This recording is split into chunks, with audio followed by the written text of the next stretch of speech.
Pernah kerja 12 jam sehari di bengkel asing, tidur di atas kardus, makan seadanya? Tapi yang bikin hati Ali retak justru semangkuk mie ayam di warung kecil kampungnya sendiri. Halo teman-teman semua. Selamat datang kembali di channel Mie Ayam Rica-Rica Pak Sis. Di sini, kami menyajikan kisah-kisah mengharukan dari balik kepulan kuah dan taburan ayam rica-rica Pak Sis. Kalau kalian suka dengan cerita-cerita hangat seperti ini, jangan lupa klik like, komen, dan subscribe ya. Supaya kalian gak ketinggalan kisah-kisah yang bisa bikin hati kalian hangat dan mata kalian berkaca-kaca. Dan, kalau kalian punya harapan atau ingin mendoakan seseorang, tulis di kolom komentar. Siapa tahu, dari sini ada yang mengaminkan. Siang itu mendung menggantung tipis di atas kampung kecil di lereng perbukitan. Udara masih sejuk, angin berembus pelan dari arah ladang singkong. Dan warung mie ayam rica-rica Pak Sis berdiri dengan setia seperti biasanya, menyambut siapa saja yang butuh rasa hangat dari kuah yang menggoda. Di antara beberapa pengunjung yang sedang asyik mengaduk mie atau menyeruput kuah, masuklah seorang pria berperawakan kekar dengan wajah kecoklatan, jaket lusuh, dan motor bebek tua yang suara mesinnya terdengar mos-mosan sejak turunan tadi. Pria itu memarkir motornya, mematikan mesin, dan berdiri sebentar memandangi spanduk kecil bertuliskan, "Mie ayam rica-rica Pak Sis, pedasnya menghangatkan rindu." Matanya memicing, senyumnya samar, dan langkahnya pelan seolah menahan sesuatu dalam dadanya. Ia bukan orang asing bagi warung itu. Tapi sudah terlalu lama ia tidak duduk di bangku panjang yang dulu sering ia rebutkan dengan teman sekolahnya. Namanya Ali, dan hari itu, ia datang bukan sekadar untuk makan. Ali memilih meja pojok, tempat favoritnya belas. Mie ayam rica. Rica Pak Sis emang mantep di Jogja. Sebelum tonton videonya, jangan lupa beli mie ayam rica-rica Pak Sis Yogyakarta di Jalan Soragan, Mirota Godean, Jogja ke Selatan. Untuk info buka dan liburnya, bisa simpan nomor Pak Sis di 0878 382 99004. Link alamatnya bisa cek di deskripsi video ini. Ayo segera coba mie ayam rica-rica Pak Sis Yogyakarta. Tahun lalu. Meja yang menghadap ke jalan kecil dan pohon mangga yang kini sudah tumbuh rindang. Ia duduk perlahan, lalu menatap sekeliling. Ada coretan lama di dinding dekat mejanya yang masih samar terlihat, Ali Yani. Entah siapa yang menulis, tapi saat melihatnya, Ali mengulum senyum. Sebentar kemudian, seorang bocah kecil berlari sambil membawa mangkuk besar ke meja sebelah. Ali mengikuti bocah itu dengan tatapan kosong. Lalu menunduk menatap tangannya yang kasar, penuh bekas luka dan goresan. Di sela-sela jemarinya, terlihat sedikit gemetar. Dengan suara pelan, nyaris tak terdengar, ia berkata, "Mie ayam rica-rica 1, Pak, jangan terlalu pedas ya." Kata-kata itu keluar seperti mantra. Bukan sekadar memesan makanan, tapi seolah membangunkan kenangan lama yang telah tidur puluhan bulan di dalam dadanya. Pak Sis yang sedang menuang kuah dari panci besar sontak menoleh. Ia sempat menyipitkan mata, lalu wajahnya berubah cerah. "Loh, Ali? Kamu ya? Astaga, kamu toh. Lama banget gak kelihatan. Udah balik dari Malaysia, ya?" Serunya dengan senyum lebar dan nada suara khas yang membuat semua orang di warung ikut menoleh. Ali membalas dengan senyum kecil, anggukan pelan, dan tatapan yang seperti menolak duka untuk keluar. "Iya, Pak. Udah balik. Tapi rasanya, baru bisa bilang pulang setelah makan mie ini." Suara Ali agak serak. Bukan karena cuaca, tapi karena tenggorokannya seperti menahan sesuatu yang belum sempat ditumpahkan sejak bertahun-tahun lalu. Suasana di warung mendadak lebih tenang. Beberapa pelanggan tampak mencuri dengar. Bahkan bocah kecil yang tadi berlari kini duduk sambil memandangi Ali. Seperti ada energi hangat dan asing yang menetes dari kata, "pulang," tadi. Ali meletakkan helm tuanya di atas meja, lalu menarik napas dalam-dalam. Ia melihat sekeliling, dinding warung, ember kecil di bawah meja, botol kecap, dan tumpukan pangsit mentah. Semuanya seperti tak berubah. Tapi dirinya? Ia merasa tubuhnya bukan lagi milik kampung ini. Terlalu lama hidup di negeri orang telah membuatnya terasa seperti bayangan asing yang pulang ke rumah lamanya. Dulu saya pikir, kalau sudah balik dari Malaysia, saya bisa langsung ngerasa pulang. Gumamnya, entah kepada siapa. Tapi seakan warung itu menjawab lewat wangi bawang putih yang digoreng renyah di dapur kecil belakang. Pak Sis, yang kini sudah agak bungkuk, hanya tersenyum bijak. Ia tahu, ada cerita panjang yang belum diucapkan Ali.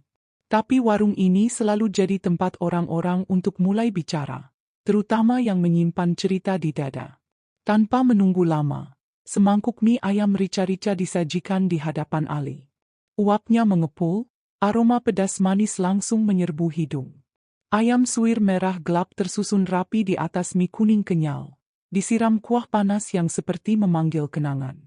Ali menggenggam sendok, lalu diam. Lama. Tangannya masih bergetar. Pak, saya boleh cerita sedikit, enggak? Tanyanya pelan. Pak Sis mengangguk, lalu duduk di bangku seberang meja Ali. Ali menarik napas pelan dan mulai berkata, waktu pertama kali kerja di Johor, saya tidur di lantai beton. Lantainya dingin, kasurnya kardus. Makan siang nasi lauk telur, malam kadang cuma mie instan setengah bungkus. Tapi yang paling berat, bukan itu. Ia berhenti sejenak, menatap mie ayam di hadapannya.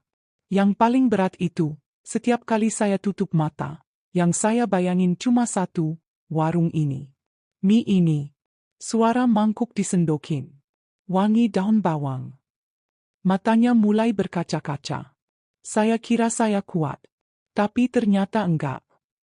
Ali mengaduk minyak perlahan, tapi tak segera menyuapnya.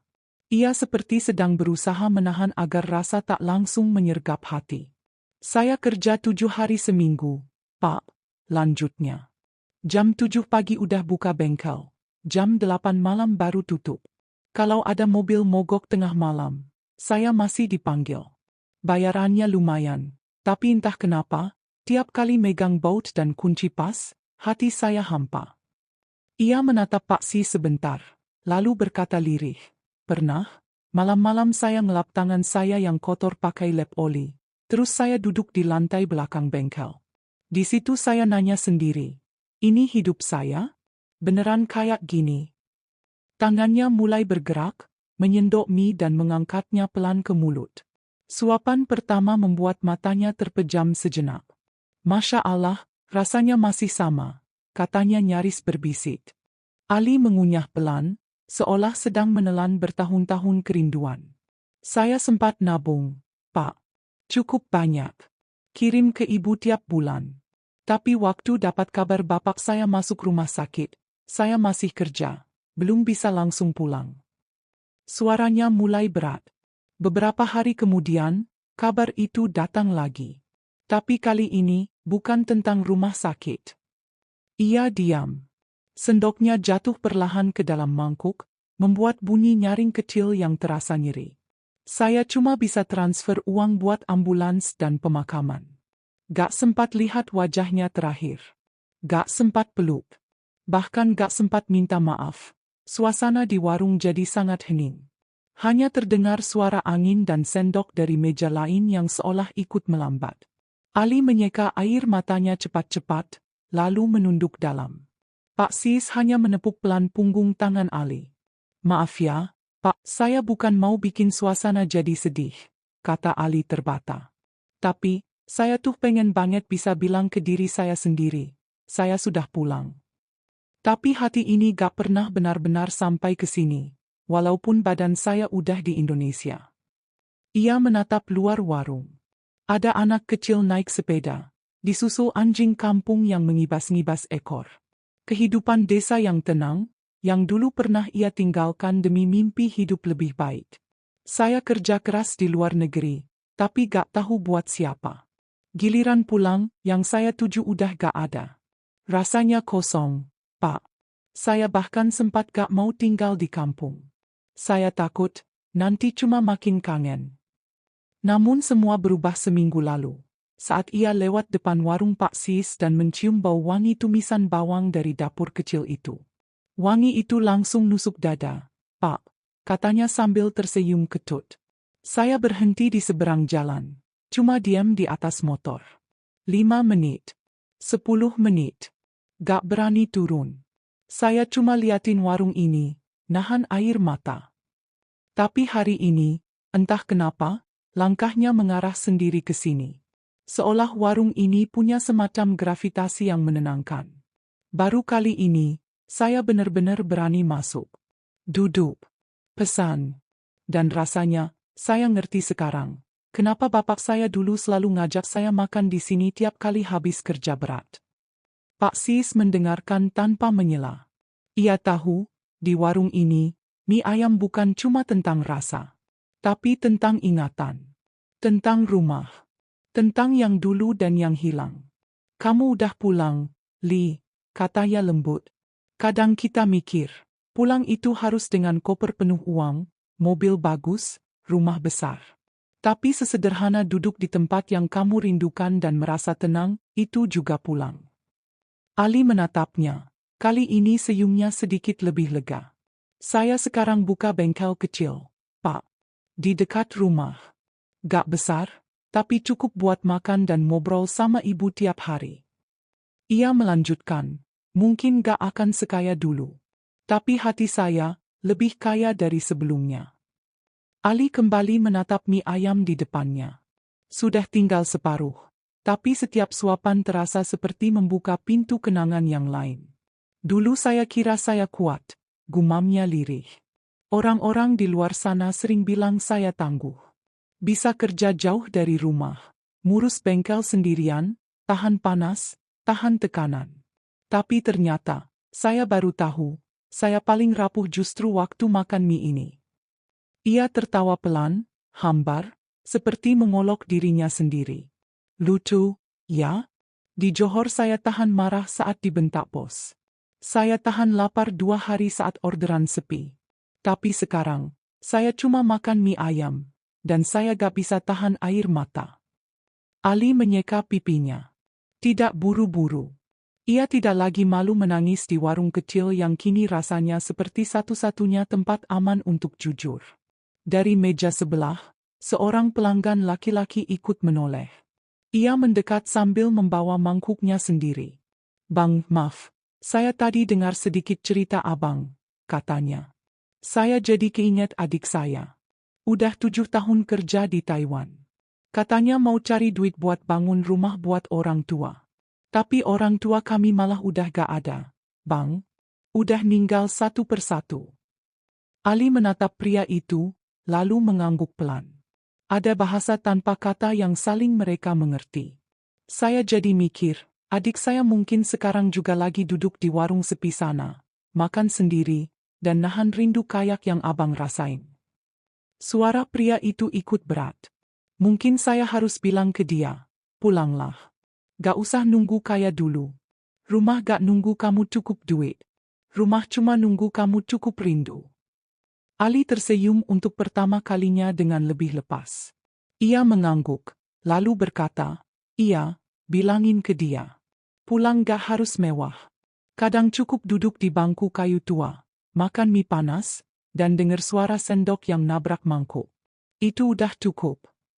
Ia menatap langit-langit warung, yang kini menghitam karena asap dapur, lalu berkata, "Saya pikir dulu saya ke luar negeri buat cari hidup yang lebih baik. Tapi ternyata, hidup yang baik bukan yang jauh. Tapi yang dekat. Yang sederhana. Yang penuh orang yang sayang kita." Ia menunduk sebentar, lalu menambahkan, "Dan saya kira saya lari dari kampung ini karena ingin jadi lebih besar. Tapi sekarang saya sadar, saya kembali ke sini bukan karena kalah, tapi karena ingin tumbuh lagi. Dengan cara yang lebih damai." Sebelum pergi, Ali menaruh uang di meja, lalu merogoh kantongnya dan mengambil tisu kecil. Ia menulis sesuatu di situ, lipatannya rapi, lalu menyelipkannya di bawah mangkuk yang hampir kosong. "Terima kasih ya, Pak," katanya sambil berdiri. Pak Sis menepuk pundaknya dan tersenyum. Warung ini selalu terbuka buat kamu, Li. Ali mengangguk, menatap ke dalam mata Pak Sis, lalu berkata, saya bukan cuma makan, Pak. Saya sembuh. Setelah Ali pergi, Pak Sis berjalan ke meja, mengambil tisu itu dan membukanya pelan. Tulisan tangan kecil di sana membuat matanya berkaca-kaca.